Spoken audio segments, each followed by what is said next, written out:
Yeah, I think it was fun, long time coming. 6 years in college is a long time, and so getting a chance to finally, have my pro day and get a chance to do it at SMU, I thought that it was a good day. We had 22 guys participating. I think everybody performed to a high level, so I think it was a pretty good day. Can you talk about, since the end of the season, what you've been working on yourself, get prepared for today and prepare for the rest of the draft Yeah, process? yeah. So I started training January 2nd. So kind of, our season ended the 21st. Kind of took a week off and then started hitting it, focusing on, looking smooth in drills, catching the ball, obviously, continuing to get faster, stronger. So, get more explosive. And so I changed my diet. Legit haven't had any sweets, anything other than water and protein shakes to drink. And nothing but meal prep foods. So after this, I'm gonna go to BJ's and give me a big Pizookie, and have a good time. So yeah, that's kind of what went into it a little bit. But happy, to showcase what I had, and we'll see what happens. What's the hardest thing to give up then?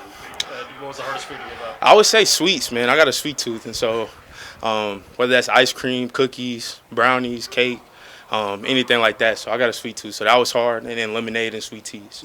So those are the two hardest for sure. When you don't get invited to the combine, but you have your pro day right here, just how much in your mind are you thinking about that? About, hey, this is my one big shot to impress scouts. How much was that on your mind throughout the process? I would say, kind of coming into it, I kind of had a feeling that, I was just going to get, one shot at the pro day. Hopefully, the local pro day with the Cowboys as well. And so kind of just training my body to really maximize myself during this time and do everything. Some guys go to the combine, they do 2-3 things, focus on 2-3 things, and at their pro day, do the rest of the drills. We had to do it in one shot. And so just kind of just focus on that stamina, building that up, and really maximize my opportunity. What makes Brashard Smith a good teammate? Man, Why be is he money. special on the field? Yeah, I mean, you see on the field, man, his vision, his explosiveness.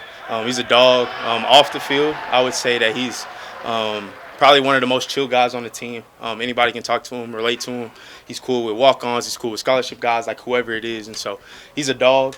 Loved having him as a teammate for this year, getting to know him, and excited to see what he does in the future. B Money's the nickname. Yeah, B Money. Yeah, everybody call him B Money.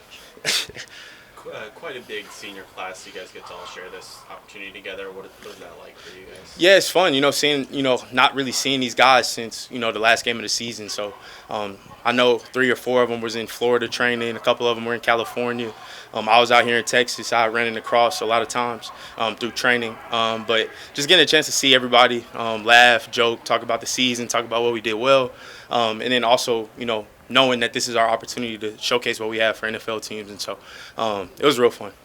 What do you hope scouts take away from what they saw from you today? Yeah, I think, I'm a versatile defensive back. Like my first 3-4 years of college, I played only nickel. I came here focused on safety, played in a post quite a lot. So I think my versatility, my production kind of speaks volumes from TFLs to PBUs to interceptions. So I think, just showcasing that, although I ain't the biggest, right, I can move very well. My DB drills, I feel like, were smooth. Caught the ball at a high level. And so I think, teams take that away, that, you're going to get a versatile defensive back and a leader in the back end. How much did you have to train for those DB drills? So they did look smooth, and that's something like, how much is it what you showed on tape versus actually training for DB drills? Yeah. How do you prep for that? Yeah, I think, what you do in season is a little bit different because, it's based on scheme. Where, we was a cover 3 team primarily, and so I was primarily in the post. Didn't really get a lot of, zone turn work. More everything I did was off the quarterback. And so for me, I was hitting it 3 times a week with flight skills. And so I was training with them Tuesday, Wednesdays, and Fridays. And so really just focusing on the combine drills, what they do, and obviously anything else that a pro day scout wants to see as well. So kind of just honed in on that, body control, speed, technique, and all those things. How much do you hear about being captain and being on winning teams these last couple of years, in terms of how NFL scouts look at the player? Yeah, I know teams love that. You talk about culture. You talk about guys that can establish themselves in a locker room and really gain the respect of their teammates. And so I think teams love that. You don't got to necessarily worry about me off the field at all. I'm pretty boring. I just play video games for the most part. And so I think really just focusing on, the character traits that separate me from other people. And you're going to get a leader. You're going to get somebody that was a captain here, a captain at my previous school, a captain in high school as well. And so I think focusing on that, understanding that you're getting a culture changer in your program or in your organization, I think is something that's pretty big. As you go through this process, what do you think is a part of your game that's the most underrated that scouts should know more about? I would say ball skills and instincts. I would say ever since I was probably in high school, I really just kind of had a knack for finding the ball, whether that was overthrow, ball goes to me, a receiver, cuts his route off short and the ball comes to me. Kind of just focusing on that. And so I think my instincts and my ball skills are the two things that kind of separate myself. During this period, who are kind of the people that you rely on and take advice from as you're building up to the draft? Yeah, I would say my family, but for people that have been in that situation, Solomon Thomas is a huge mentor to me. His mom was my high jump coach in the eighth grade at Coppell Middle School North, so shout out Miss Thomas and their family. He just signed with the Cowboys, so he's back in town. But picking his brain, he was a 3rd overall pick. He kind of knows how this process works. So talking to him, a couple other guys I play with at Stanford, Michael Wilson is one of my best friends, and so we talk legit 2-3 times a week. He just announced that he's having a baby, so it's kind of been cut short a little bit, our conversations. Has to tend to Sophia Smith a little bit, but definitely them two and other guys that I play with throughout the way, just asking them for their advice, what to do, how to train, how much time to take off, and how busy this rookie season is about to be.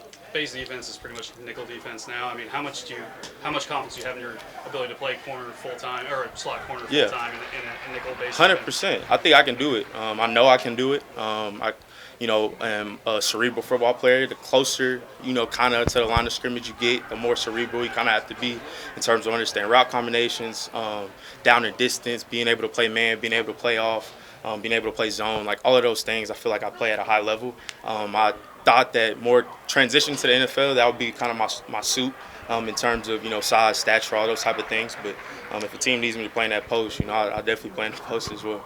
What makes Solomon a good mentor?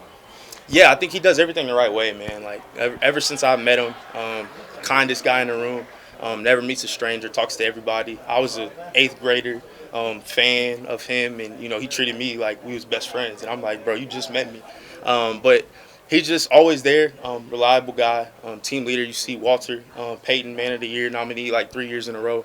What he's doing, with mental health is, real, and he's really making an impact. And so I would say he's just a reliable, dependable guy.